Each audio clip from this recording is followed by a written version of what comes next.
What's up, guys? This is Adam and Joy. We're Tabletop Vibes, and today we're taking a look at Artistry by Duxminium. Yeah, so this is a beautiful game, and the whole goal of this is that you want to be the most famous studio in town. Mm-hmm. So the objective is to earn the most renown by gathering materials, acquiring patterns and inspiration cards, and gaining new artisans. Yeah, so the game is really cool. It can play 1 to 4 players. It can play solo mode. Which is a nice feature. Which is really nice, and it plays within about 30 to 45 minutes, I would say. Yeah. And the more you play it, the less time it will take. Obviously, the more you play it, the more strategies you're going to start picking up. Right. And so it is a blast. So you're going to take these tiles.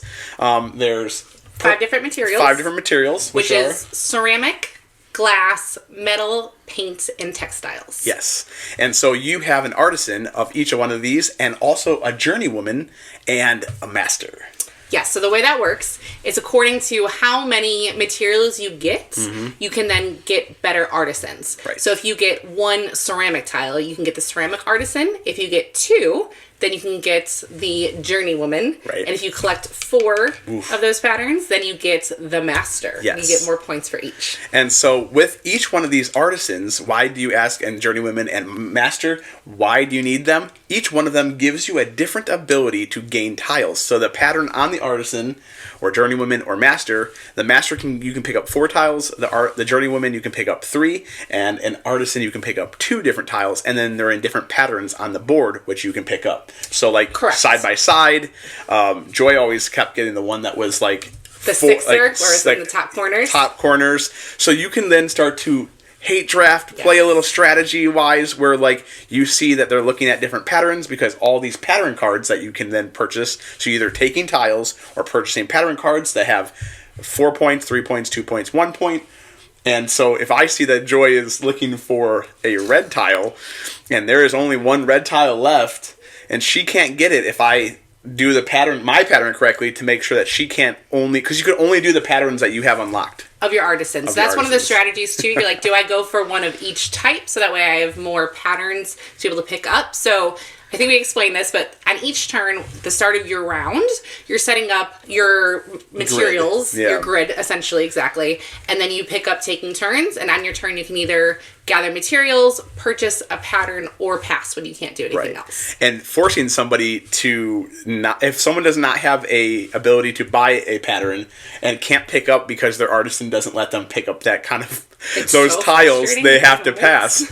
And then you continue to do so. But the other really fun part is there are these cards called inspiration cards that if you pick up the last color of that tile, from the board, you can gain an inspiration tile, which has cool benefits. Like you can hold on to 2 more tiles, giving you more storage. You can switch out a certain tile for a different tile. You can just take one from the discarded area, which is the remnant pile. The remnant pile, exactly.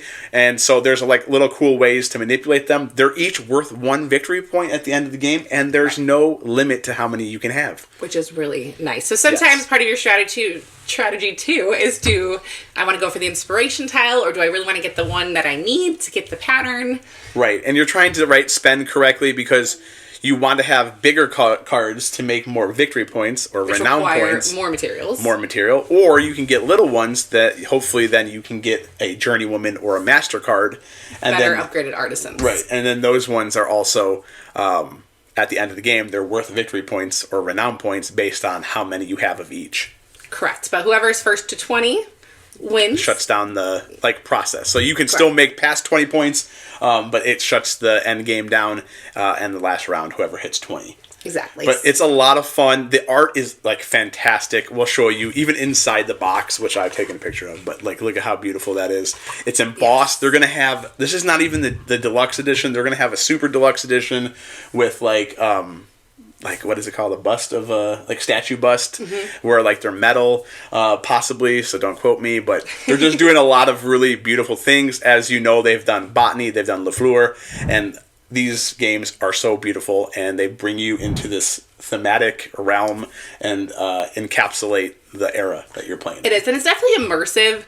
I really appreciate the attention to detail. Yeah. Like Adam already spoke, the artwork is gorgeous. I mean, obviously this is the Art Nouveau artistry, right? So it should be, but we celebrate that. So the artist did a phenomenal job. And I appreciate even just the tactile function of it, that the textiles have a nice weight to them, and they slat nicely into the board. And it's a dual layer board for inside the middle of the thing where you're playing, depending on 4 players, 3 players, 2 players, 1 player, you're adding more and more tiles or taking away tiles. And so, but it's dual layer, it's beautiful. It is, and like I was very surprised. I thought this was a deluxe copy already, so I'm super excited to see what that's going to look like. And one thing too that I really want to bring out the fact that this is a really fun game that feels robust, but it doesn't take forever. And so it's not hard to learn. It's not hard to learn, so it's nice to have something in your repertoire that doesn't have to take 3 hours. That's her favorite. It is my favorite because I want to have a good time. Yeah. But we have kids, and sometimes time is limited, so this is a great option for that. Yeah. And it's not a really big box, so it's good for traveling as well. Yep. And it looks beautiful on your shelf. So it's definitely make sure you're checking it out. It's coming to Kickstarter pretty soon. Like, subscribe, and comment on your favorite artist. Ooh. Yeah. Of the era, I guess. Or an era. I'm going to say... I would like to see what yours would be. I'm going to go with Michelangelo. Okay. That's the only one I can think of. Yeah, that's all I got. Not to be confused with Raphael. Exactly. The Ninja Turtle. Anyways, yeah, that's the only one. That's the only one I can think of. So let us know. We need to go on a date to an art museum soon. Yes. So we're Tabletop Vibes. This is Artistry. Make sure you check it out, and we'll check you next time.